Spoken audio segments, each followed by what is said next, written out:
Hello my dear viewers, welcome back to my channel. Today in this video we are going to learn muhavare. What is muhavare? Muhavare are very interesting and important part of the Hindi language. In English this are called idioms. तो मुहावरे को English में क्या कहते हैं?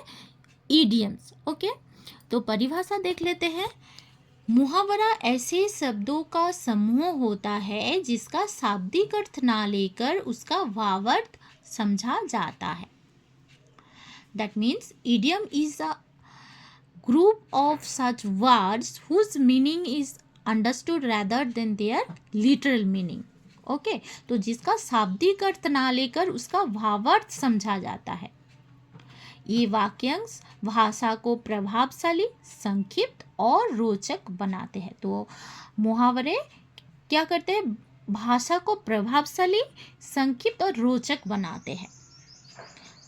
तो that means this phrases make the language effective, concise and interesting. Okay, तो मुहावरे ऐसा वाक्यांश जो अपने साधारण अर्थ को छोड़कर किसी विशेष अर्थ को प्रकट करे और living it's literal meaning conveys a special meaning.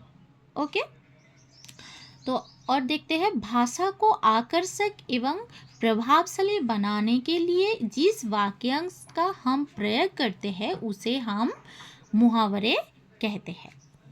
तो मुहावरे भाषा को आकर्षक एवं प्रभावशाली बनाते हैं. तो this phrases we use to make the language attractive and effective, okay, are called idioms. So what is an idiom? An idiom is a fixed group of words or phrase whose overall meaning is different from the literal meaning of the individual words. तो जिसका शाब्दिक अर्थ और भावार्थ संपूर्ण रूप से अलग है और जिसका शाब्दिक अर्थ ना लेकर उसका भावार्थ समझा जाता है. ओके, देन बात कहने के ढंग. तो बात कहने के दो ढंग होते हैं, एक साधारण तरीका और एक विशेष तरीका. तो एक वाक्य को हम साधारण तरीके से कह सकते हैं और विशेष तरीके से भी कह सकते हैं. कैसे देखते हैं? साधारण तरीका, चोर पुलिस को देखकर भाग गई, एक साधारण तरीका है बोलने का. और विशेष तरीका कैसे है? चोर पुलिस को देखकर 9-2-11 हो गई, एक विशेष तरीका है.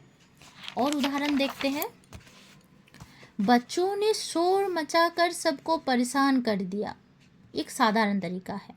विशेष तरीका, बच्चों ने शोर मचाकर सबको नाक में दम कर दिया, परेशान के जगह नाक में दम, ये एक विशेष तरीका है. साधारण तरीका और उदाहरण देखते हैं. राम हर समय पढ़ता रहता है, एक साधारण तरीका है. विशेष तरीका, राम एक किताबी कीड़ा है. ओके, तो किताबी कीड़ा, नाक में दम, देन 9-2-11, ये सब क्या है? मुहावरे है. ओके, तो वाक्य को और भी प्रभावशाली बनाने के लिए इन शब्दों का प्रयोग हो रहे हैं. इन्हीं को क्या कहते हैं? मुहावरे कहते हैं. That means we are using this words to make this sentence more impressive. तो मुहावरे भाषा को आकर्षक एवं प्रभावशाली बनाने के लिए प्रयोग होते हैं. ओके, फिर देखते हैं मुहावरों के प्रयोग के नियम. तो rules for using idioms. First one is मुहावरे का अर्थ समझकर ही प्रयोग करें. Understand the meaning before using it. उसका शाब्दिक अर्थ ना लेकर उसका प्रचलित अर्थ समझे. That means don't take the literal meaning, understand only their common accepted meaning. Okay, तो उसका शाब्दिक अर्थ ना लेकर उसका प्रचलित अर्थ समझे. देन सेकेंड वन, मुहावरे में प्रयुक्त शब्दों के स्थान पर उनके पर्यायवाची शब्दों का प्रयोग नहीं होगा. तो पर्यायवाची शब्द का प्रयोग हम मुहावरे में नहीं कर सकते. That means you cannot replace words in idioms with their synonyms. उदाहरण देखते हैं. हाथ खींचना, हाथ, बाहु हाथ का पर्यायवाची शब्द है लेकिन इसका प्रयोग यहाँ नहीं हो सकता, क्योंकि पर्यायवाची शब्दों का प्रयोग हम मुहावरे में नहीं कर सकते। Then second one, see here, कान भरना। यू कैन नॉट यूज, कान का पर्यायवाची शब्द क्या है? श्रवण। तो यू कैन नॉट यूज श्रवण भरना, ये गलत होगा। ओके, क्योंकि इसका प्रयोग मुहावरे में नहीं किया जा सकता। Then third number, see here, मुहावरे हमेशा वाक्यांश होते हैं। मतलब that means idioms are always phrases, not complete sentence. Okay, तो मतलब पूरे वाक्य नहीं होते, वाक्य का अंश होते हैं। जैसे आंखों का तारा, नाक में दम करना। अगर सिर्फ नाक में दम करना कहे तो ये पूरा वाक्य नहीं है।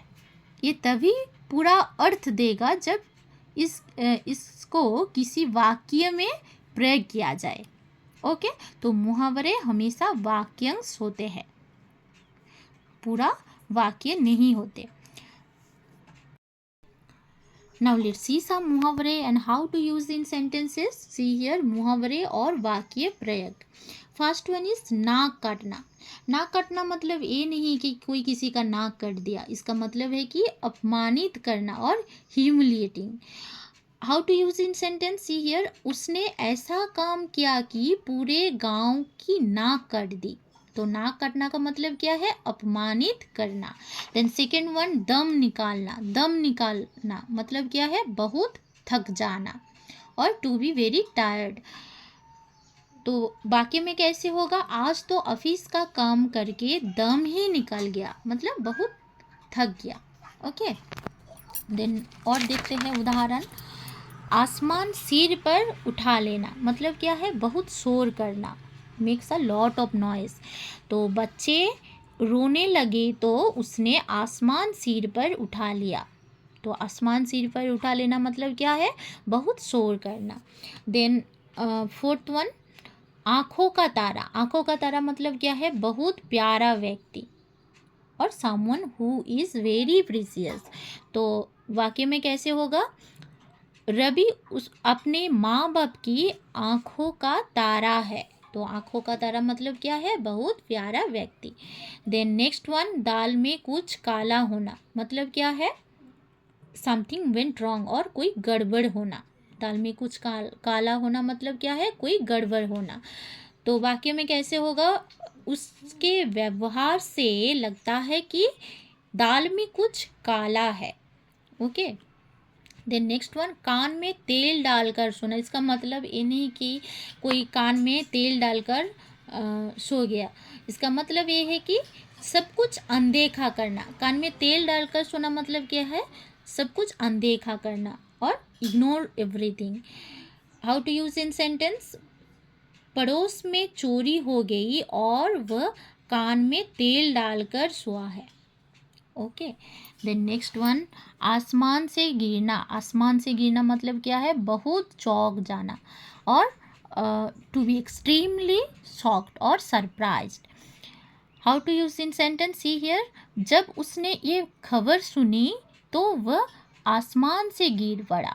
तो आसमान से गिरना मतलब क्या है? बहुत चौंक जाना। ओके, तो in this way you have to practice. Hope all of you understood, children. Next video will come with another new topic. Till then, thank you. Bye.